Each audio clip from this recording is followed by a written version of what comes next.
Coming up tonight on the news at 5, Governor-elect Greg Gianforte announces members of his COVID-19 task force. We will tell you who from Helena and Great Falls is on the team. Plus, going into this pandemic, there was a definite labor shortage. We're starting to see some of that return. Looking for work? You may be surprised at just how many jobs are available in the Helena area. From Montana's news leader, this is MTN News at 5. Good afternoon and welcome to the News at 5. I'm Jessica Nelson. Thank you for joining us. In his first major announcement since winning the governor's office, Governor-elect Greg Gianforte announced the formation of a task force to address the challenges of the COVID-19 pandemic.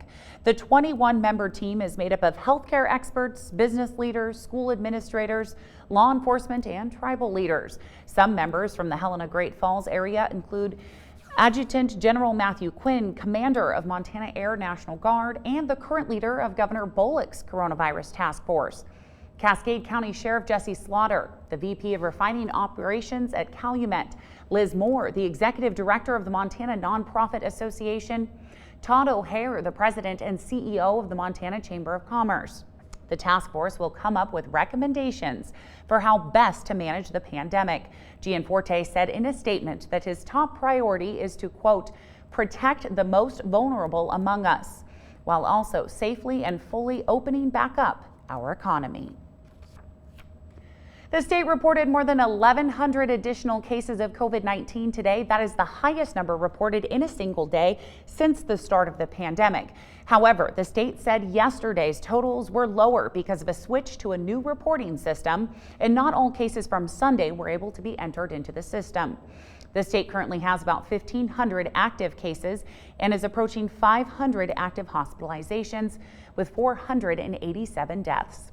As a reminder, MTN numbers can vary from the state since we also track data reported from local health departments.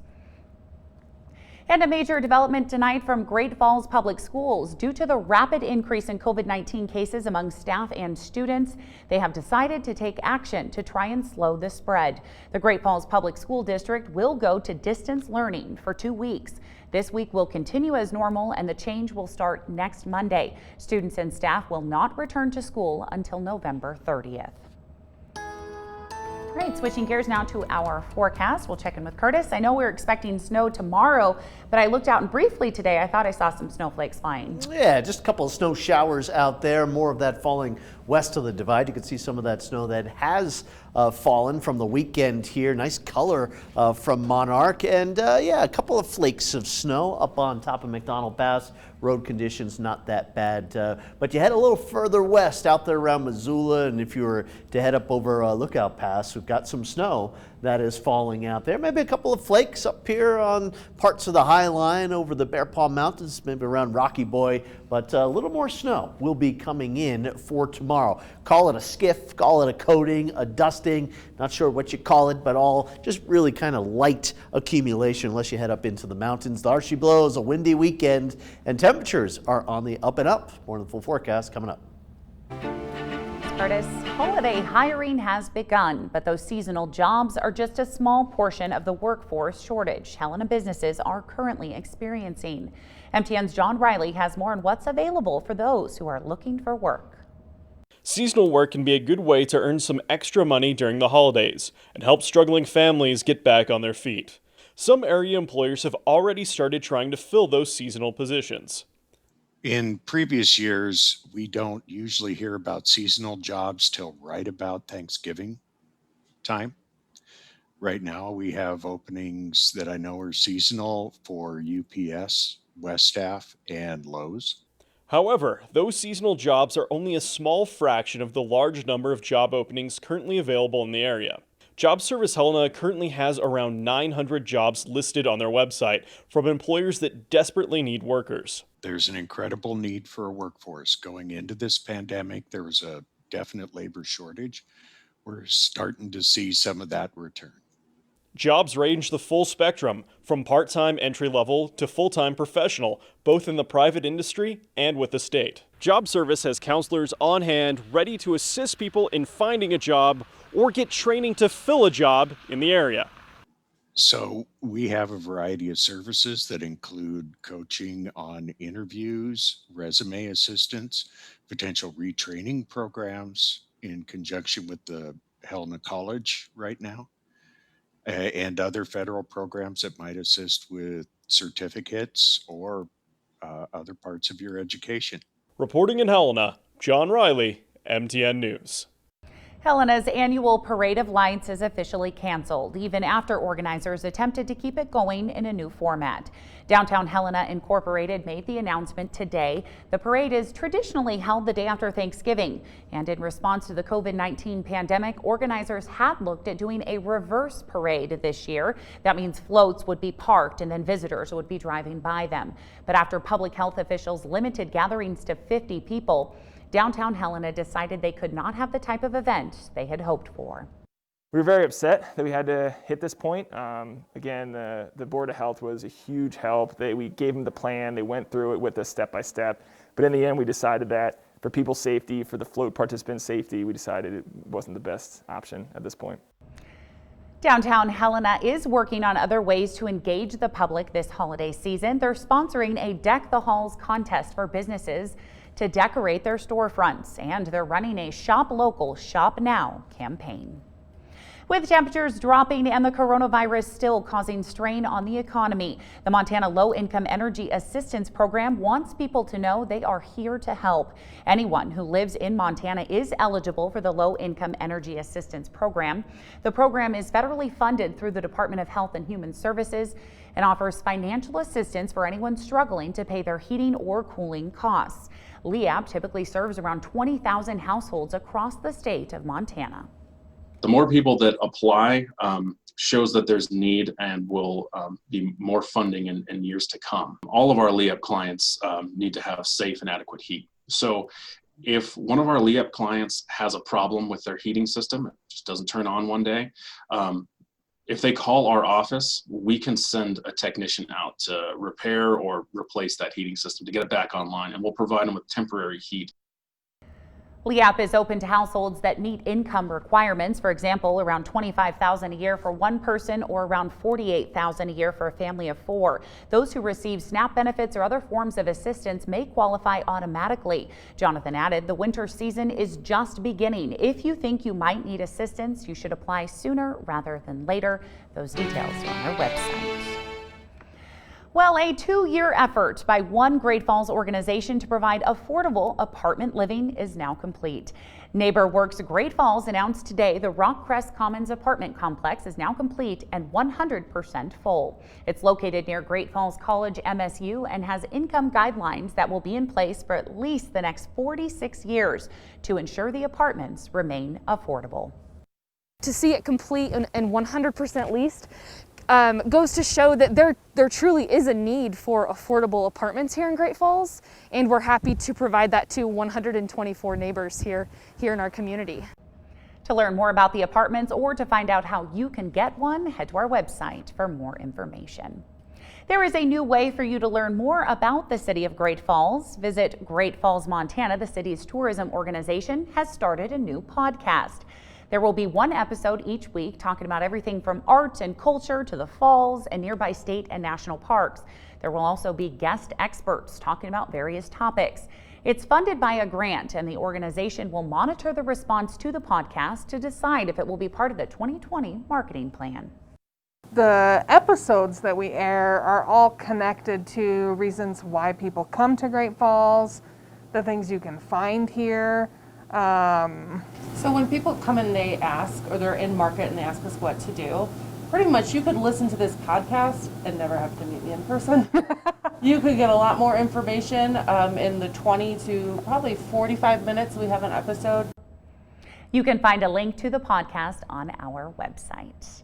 When we come back, Chief Meteorologist Curtis Grevenance breaks down the full forecast and details the snow that we can expect to see tomorrow. And coming up later, the Affordable Care Act faced another challenge today in the U.S. Supreme Court. We'll have the very latest from Washington. Tracker weather starts now with Chief Meteorologist Curtis Grevenance. All right, welcome back, everybody. Good Tuesday afternoon to you all. Great Falls right now, pretty sky out there. What a pretty day, really, with the blue and some clouds and some snow showers in the distance. 30 degrees, southwest wind 21 miles per hour. Feels like 17. It's a chilly day out there. And for Helena, after highs got into the mid and upper 30s, a little messy out there, mushy on the roads. 33 degrees right now with a west wind at about 8 miles per hour. 20s and 30s current temperatures, and a lot of locations did get above the freezing point. We're now dropping below the freezing point, so watch out for a little refreezing potentially out there in some spots. And we've got some wind in some spots as well. Couple of snow showers out there, more so west of the Continental Divide. Looks like we've got a couple of snow showers up there just north of Lincoln and up there around Sealy Swan. And again, maybe a few flakes of snow up here pushing into the Shelby area in between Cut Bank and Chester. Chester could have a couple of flakes of snow, and we've got more in the way of snow showers. This isn't a monster storm system, but it is warranting a winter weather advisory west of the Continental Divide. If you're wondering what this white is right there, that is a special weather statement by the National Weather Service right here for this area for a little light accumulating snow coming through here through tonight into tomorrow. Part of our big snowstorm and blizzard now moving up through the Great Lakes with snow and also some severe weather.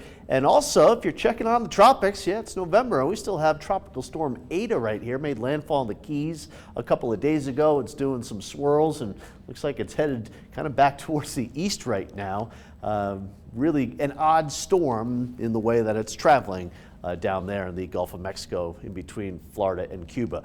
So back here, Montana, we've got some snow showers here through tonight up there around Cut Bank and Babb and the Sweetgrass Hills, picking up some good snow, and a couple of snow showers through the overnight hours, moving across north central Montana, northeast Montana, a couple of snow showers around Helena. Tomorrow morning we'll likely have a period of some light snow. The emphasis is on the word light, though, and there will be a little heavier snow up on the Continental Divide, but basically in the lower elevations, talking a coating up to maybe an inch, 2 inches at best in some of the foothills here. The snow showers will wind down Wednesday night. Thursday, looking like a pretty nice day. Mostly sunny skies here for just about everybody. Here is the snowfall forecast, and you can see by tomorrow morning again, a few of the higher elevations over closer to the high woods here, the Bear Paw Mountains and up around the Sweetgrass Hills, along the Rocky Mountain front, down the Continental Divide, just a little coating of some snow.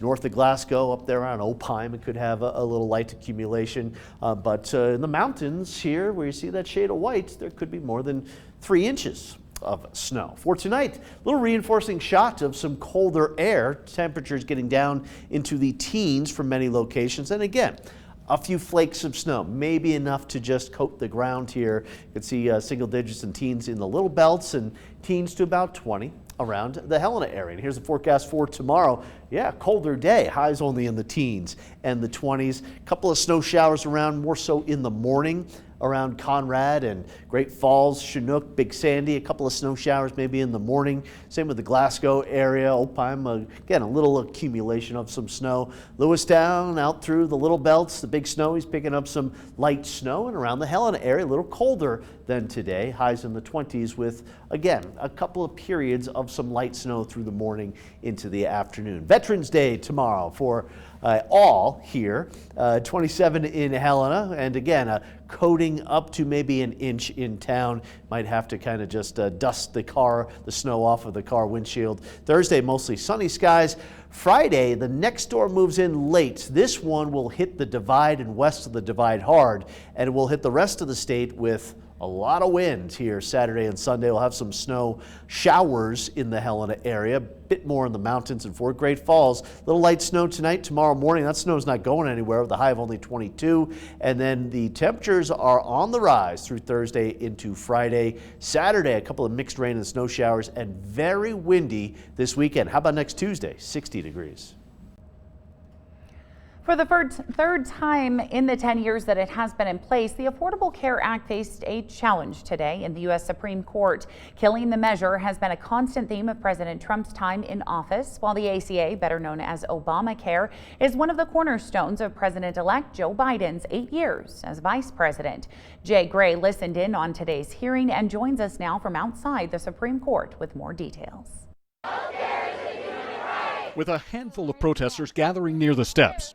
Oyez, oyez, oyez. The U.S. Supreme Court hears arguments on the Affordable Care Act. At the center of the latest challenge, the individual mandate, ruled a tax by the High Court, requiring Americans to either buy health insurance or pay a penalty until Congress zeroed out that tax in 2017. Now, since it raises no revenue, 18 Republican attorneys general, along with the Trump administration, argue the measure is unconstitutional. It is a naked command to purchase health insurance, and as such, it falls outside Congress's enumerated powers. Justice John Roberts at one point pushing back. I think it's hard for you to argue that Congress intended the entire act to fall if the mandate were struck down, when the same Congress that lowered the penalty to zero did not even try to repeal the rest of the act. Echoing the argument of states defending the measure. Now, there's no doubt that it's been controversial. And in 2017, Congress debated whether to keep it. But Congress ultimately chose to preserve every provision. President-elect Biden, who worked as vice president, passed the measure today, reinforcing his support of the law. Obamacare is a law that every American should be proud of. It's why people with pre-existing conditions are protected in this country. This is the third Supreme Court challenge to the ACA, the first two failing by votes of 5-4 and 6-3. Jay Gray, NBC News at the Supreme. Coming up next on the news at 5, hunting is a challenge for anyone, but one woman isn't letting anything stop her this winter. From Montana's news leader, you're watching MTN News at 5. Welcome back with us. For many in Montana, hunting is a key piece of how they prepare to feed their families in the winter. And it can be very difficult. You have to have the endurance to hike in, stalk your prey, then if you're lucky, pack out the animal that you've harvested. And to do that, the harsh winter in Montana, it's no easy task. Here's the story of one family in Laurel that was thrown a curveball this year. For the past 15 years, Melissa Camp and her husband have hunted to fill their freezer and feed their family during the winter. And this year was no exception. Melissa even drew a tag that they'd been wanting for a long time, a 411 bull tag. Having never shot an elk, Melissa, with help from her husband, started planning and preparing right away. But suddenly a wrench was thrown in their plans. In July, Camp began feeling ill. She went to a walk-in clinic for blood work for what she assumed was just a vitamin deficiency.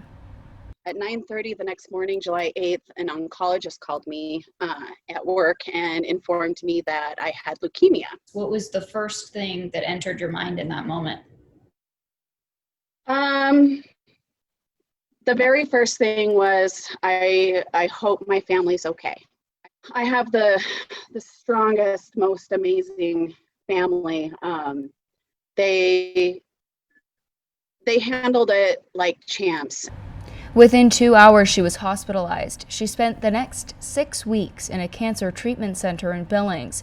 But she wasn't letting cancer get in the way of her goal.